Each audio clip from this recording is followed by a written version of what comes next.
आपणासमोर क्रांती दिन आणि आदिवासी दिन या दोन्ही दिनांच्या कार्यक्रमाचे सादरीकरण करीत आहोत.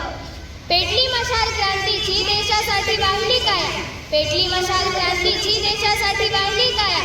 आदिवासी संस्कृतीची आज गाऊया मूल्यमाया, आज गाऊया मूल्यमाया. 9 ऑगस्ट हा दिवस शौर्यानं लढ्याचा साक्षीदार, 9 ऑगस्ट हा दिवस शौर्यानं लढ्याचा साक्षीदार. क्रांतीवीर आणि निसर्गपुत्रांना माझा मुजरा आज वारंवार, माझा मुजरा आज वारंवार. नमस्कार. आज 9 ऑगस्ट एक ऐतिहासिक दिवस. या दिवशी भारतामध्ये 2 महत्त्वाचे योग एकत्र आले आहेत.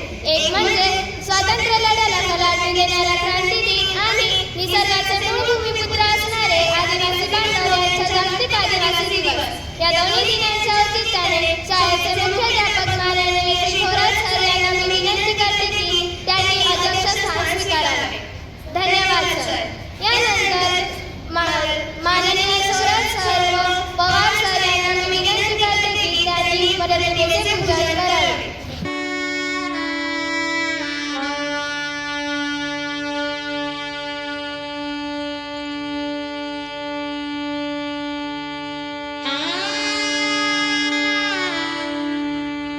धन्यवाद सर. मित्रांनो, 9 ऑगस्ट 1942 रोजी राष्ट्रपिता महात्मा गांधींनी इंग्रजून चलत गावचा नारा दिला आणि तेव्हापासून आपल्या देशामध्ये क्रांतीची मशाल पेटली. आणि आता त्या बलिदानाला उजाळा देण्यासाठी व आपले मनोगत व्यक्त करण्यासाठी मी माझा वर्गमित्र कुमार अनिश शंकपाळ याला मंचावर आमंत्रित करते. माझे नाव अनिश विनायक शंकपाळ. आई कशास भिजवते तुझे डोळे, उघड तुझे भाळ ग, रात्रीच्या गर्भात उदयाचा उषा काल ग. सरणावरती पेटतील आज उंची प्रेते, त्या गगनातून उठतील भावी क्रांतीचे नेते, भावी क्रांतीचे नेते. नमस्कार. व्यासपीठावर उपस्थित आदरणीय गुरुजनांना, अतिथी आणि माझ्या मित्रमैत्रिणींनो, सर्वांना माझा नमस्कार. आज आपण भारतीय स्वातंत्र्य लढ्यात सहभागी झालेल्या क्रांतिवीरांना वंदन करूया. क्रांतिवीरांना करूया शतशत प्रणाम. त्यांच्या निस्वार्थ त्यागाने भारत बनला महान. इंग्रजांच्या गुलामगिरीतून देशाला मुक्त करण्यासाठी अनेक क्रांतिवीरांनी आपल्या प्राणांचे बलिदान दिले. त्यांना आठवण्यासाठी व अभिवादन करण्यासाठीचा दिवस म्हणजे 9 ऑगस्ट अर्थात क्रांती दिन होय. 7 ऑगस्ट 1942 रोजी मुंबईच्या गवालिया मैदानावर राष्ट्रीय सभेचे अधिवेशन सुरू झाले. 8 ऑगस्ट 1941 रोजी पंडित जवाहरलाल नेहरू यांनी मांडलेला भारत छोडो हा ठराव प्रचंड मतांनी मंजूर झाला. त्यानंतर 9 ऑगस्ट 1942 रोजी गांधीजींच्या नेतृत्वाखाली अहिंसक आंदोलन सुरू करण्याचा निर्णय घेण्यात आला. गांधीजींनी इंग्रजांना छोडो भारत चले जाओचा नारा दिला व जनतेला करेंगे या मरेंगेचा संदेश दिला. अनेक ठिकाणी भूमिगत चळवळी सुरू झाल्या. महाराष्ट्रातील सातारा जिल्ह्यातील क्रांतिसिंह नाना पाटील यांच्या प्रतिसरकारने ही मोठी कामगिरी निभावली. इंग्रजांना देशातून हुसकावून लावण्याची तिथी 9 ऑगस्ट 1941 रोजी पडली. इंग्रजांना या आंदोलनाची बातमी कळताच त्यांनी अनेक नेत्यांची धरपकड सुरू केली, जेणेकरून हे आंदोलन शांत होईल असे त्यांना वाटले. पण आंदोलन शांत न होता ते अजूनच पेटले. आता इंग्रजांना कळून चुकले होते की आपण भारतावर फार काळ राज्य करू शकणार नाही. या आंदोलनानंतर 5 वर्षांनी म्हणजे 15 ऑगस्ट 1947 रोजी आपला भारत देश इंग्रजांच्या तावडीतून स्वतंत्र झाला. या राष्ट्रव्यापी आंदोलनाला ऑगस्ट क्रांती असेही म्हणतात. आपल्या स्वातंत्र्य लढ्यात म्हणूनच ऑगस्ट क्रांतीचे इतके महत्त्व आहे. आपल्या देशासाठी प्राणांचे बलिदान देणाऱ्या सर्व देशभक्तांना माझा कोटी कोटी प्रणाम. शेवटी एवढेच सांगतो की आज सलाम आहे त्या वीरांना ज्यांच्यामुळे हा दिवस पाहायला भाग्यशाली आहे. ती आहे तिच्या पोटी जन्मलेल्या वीरांमुळे हा देश अखंड राहिला, हा देश अखंड राहिला. धन्यवाद. देशासाठी वाहिला आपला श्वास, ज्यांनी देशासाठी वाहिला आपला श्वास, अशा क्रांतिवीरांना आमचा सलाम हात, अशा क्रांतिवीरांना आमचा सलाम हात. धन्यवाद अंश. तू या क्रांतीचे महत्त्व व या लढ्यातील इतिहास सुंदर शब्दात सांगितला. आता या क्रांतीला निसर्गाचे पाठीराखे असलेले आदिवासी बांधव, आदिवासी बांधवांच्या समुदायाचे योगदान अगदी अतुलनीय आहे. आणि आता त्याच आदिवासींचे महत्त्व सांगण्यासाठी मी माझा वर्गमित्र कुमार सिद्धार्थ जाधव याला मंचावर आमंत्रित करते. माझे नाव सिद्धार्थ जाधव.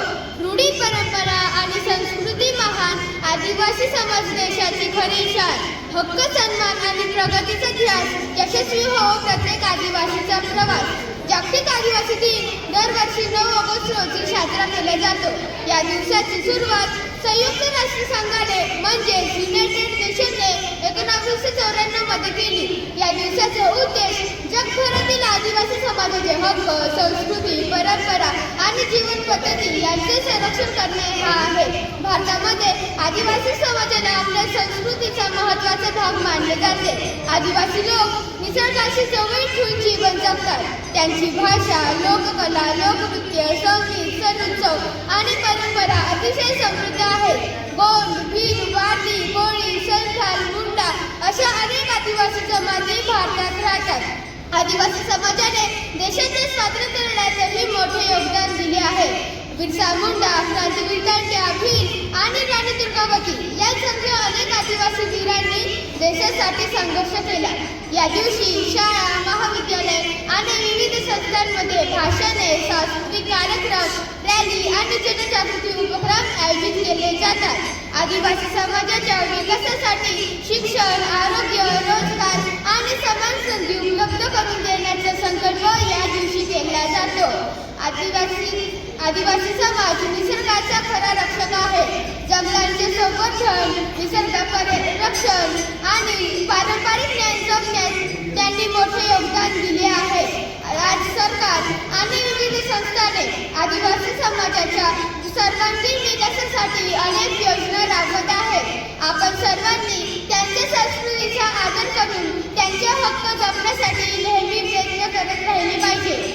आदिवासी दिन आपल्याला विविधतेचा आदर करणे, निसर्गाचे रक्षण करणे आणि सर्व समाजघटकांना समान सन्मान देणे हा संदेश देतो. जंगल, डोंगरे, निसर्गाची शान, आदिवासी संस्कृती देशाचा अभिमान. परंपरा जपूया प्रेमाने सदा. आदिवासी दिनाच्या हार्दिक शुभेच्छा. धन्यवाद. निसर्गाची माया न जंगलांची साथ, निसर्गाची माया न जंगलांची साथ. आदिवासी संस्कृतीचा अखंड राहणार, आदिवासी संस्कृतीचा अखंड राहणार. धन्यवाद सिद्धार्थ, तू आदिवासीची संस्कृती व तिचे महत्त्व अगदी सुंदर शब्दात सांगितले. आता ही क्रांती फक्त भाषणातून ऐकण्यापेक्षा चर्चेतून ऐकली तर म्हणून क्रांतीचा खरा अर्थ हे छोटेसे नाटक सादर करण्यासाठी मी माझ्या वर्गमित्र मैत्रिणींना मंचावर आमंत्रित करते. आज क्रांती दिन आणि आदिवासी दिन आहे, पण यांचा एकमेकांशी काय संबंध? खूप मोठा संबंध आहे. क्रांती दिन आपल्याला स्वातंत्र्यासाठी झालेल्या संघर्षाची आठवण करून देतो, तर आदिवासी दिन या समाजाचा सन्मान करतो ज्याने देश, जंगल आणि संस्कृती जपण्यासाठी मोठे योगदान दिले. पण इतिहासाच्या पुस्तकात तर काहीच नावे दिसतात. बाकीचे लोक काय करत होते? स्वातंत्र्याची लढाई काही मोजक्या लोकांनी लढलेली नव्हती. शेतकरी, कामगार, विद्यार्थी, महिला आणि आदिवासी समाजही या लढ्याचा महत्त्वाचा भाग आहे. कुठे अनेक आदिवासींनी अन्यायाविरुद्ध शस्त्र उचलले. त्यांनी जंगलाचे, पर्यावरणाचे, जमिनीचे आणि स्वाभिमानाचे रक्षण केले. आणि त्यांचा संघर्ष फक्त स्वतःसाठी न होता, तर पुढच्या पिढ्या सन्मानाने जगाव्यात म्हणून होता. खरंच मित्रांनो, आपण क्रांती या शब्दाचा अर्थ आतापर्यंत फक्त इतिहासाच्या पुस्तकात शोधत होतो, पण आज समजले की क्रांती ही आपल्या आजूबाजूलाच आहे. हो, क्रांतिकारकांनी आपल्या देशाला गुलामगिरीतून मुक्त करण्यासाठी संघर्ष केला. त्यांनी आपल्याला विचार न करता देशासाठी सर्व काही केले. पण आज आपली जबाबदारी काय आहे? आपण देशासाठी काय करू शकतो? आपल्या हातात पुस्तक आहे, विचार आहेत आणि स्वप्न आहेत. याच ताकदीने आपण नवीन भारत घडवू शकतो. कुठे अज्ञान आहे, कुठे भेदभाव आहे, तर कुठे पर्यावरणाची हानी होत आहे. या सर्वांविरुद्ध उभं राहणं हीच खरी क्रांती आहे. बरोबर. क्रांती म्हणजे फक्त आनंद नाही, तर इतरांना मदत करणे